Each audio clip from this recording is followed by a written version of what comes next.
What's up, Sneaky Nation? Sneaky P here, back with all the news after week 1 of our Los Angeles Crusaders franchise and year number 7, where the Crusaders had a blowout win against the Buffalo Bills. Stuart Denny had one of the greatest games from the quarterback position that the NFL has ever seen, throwing 25 of 25, almost 400 yards, 5 touchdowns, no interceptions. He broke the single game completion percentage record by a mile.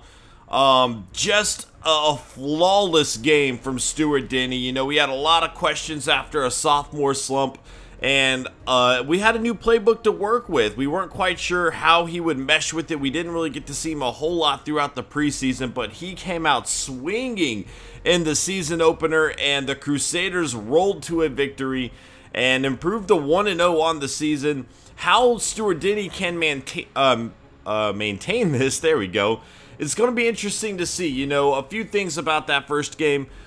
One noticeably is the playbook is a lot better. It fits our style a lot more, and had plays that most importantly allowed us to get Yakov Moody and Keyston Mack involved. That is something we definitely lacked last season, and to see both of those guys step up big time in the season opener definitely shows some light, you know, in regards to what we might be able to see from them this season. The flip side of that is, as good as they are, the secondary of the Bills is atrocious. I imagine it's one of the worst in the entire NFL, and it definitely showed. I don't expect to see another game like that. But it was very cool and very rewarding to see, you know, some of our younger players step up and see Yakov Moody and Keyston Mack both liking this new playbook. It's definitely a good sign. Next up, though, we have the Kansas City Chiefs, a division game. We're going to have a lot of division games early on in this season, so it's going to be crucial to win them all early, kind of set the pace for the rest of the season in terms of who might win the division for a playoff matchup. Obviously, we definitely have to keep an eye out for the Denver Broncos. We already know they are going to be the team we are competing against. We're going to have to check out the Chiefs and the Chargers. I don't feel like either of which improved a whole lot. We'll obviously find out soon enough, but you know, seeing the Chiefs 0-1 to get things going is not promising for them, but that doesn't mean anything. They do have Tremaine Small leading the way, and, you know, it's going to be interesting to see how they are forming that team around him, because they did get a very good young quarterback from us. Let's see if they... I want to see if they say anything about Stuart Denny's games. I doubt they do. I doubt they do, because none of those stats that were recorded are actually in the game of Madden. Like, they don't have a completion percentage thing. I already checked. Draft stories. Let's see what we got. Continuing to prepare for the future, the Crusaders have no, that's not at all anything. Okay, no draft stories yet, I suppose. Obviously, we're not going to make a trade after that first game. Things are looking pretty good. We have the #1 offense in the league and the 7th ranked defense. Now, the Chiefs actually had a really good game in week 1. The 8th best offense, the 10th best defense. I'm not quite sure how they lost with that. I'd like to go check it out, though, because that's actually kind of interesting. How do you lose when you put up stats like that? Week #1, who did the Chiefs play? Let's find out. They played the Jets. They lost 27-19 here.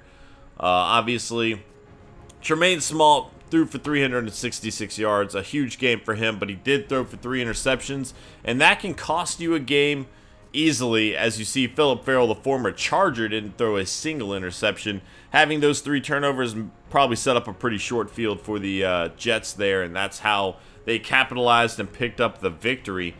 Look at this, though. Offensive leaders, Stuart Denny, #1 in passing yards, Devin Golden, #1 in rushing yards, and Yakov Moody, #1 in receiving yards. Things are looking good, especially for our offense. Our defense, it was interesting to see the rookies step up. Hurst led the team in tackles, Azur right behind him. Things are just looking good so far. Here we go. Weekly awards. Obviously, Stuart Denny, 25 of 25, 379 yards, 5 touchdowns, 0 interceptions, 1 carry for 4 yards. Brooks Reed for the new Brooklyn Beats, 12 tackles and an interception for him. Bobby Wagner, 13 tackles and an interception for the Seahawks. And Ronald Mitchell, 19 of 22, 256 yards, 1 touchdown, 0 interceptions. Also ran the ball 5 times for 14 yards and a touchdown there.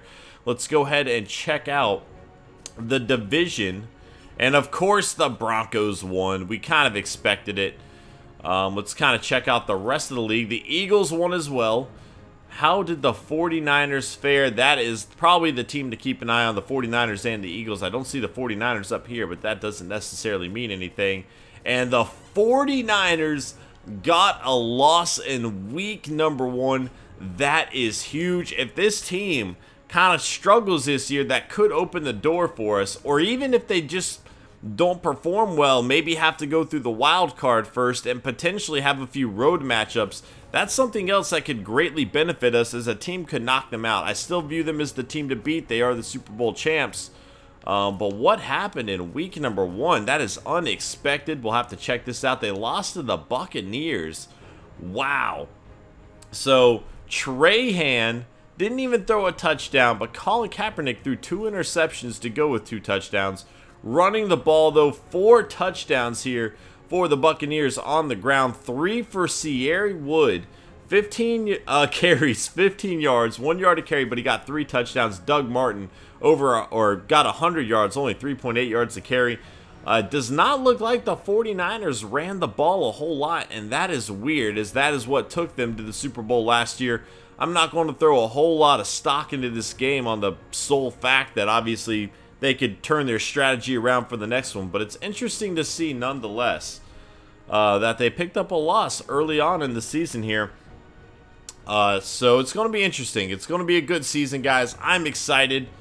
Unbelievable game. Stuart Denny, I'm just completely shocked that we saw that kind of a game from him. Next up, though, we have a division game against the Kansas City Chiefs. Things are going to be good, guys. Hope to see y'all there. If you enjoyed this video, please hit that like button, and I'll see you next time. Later.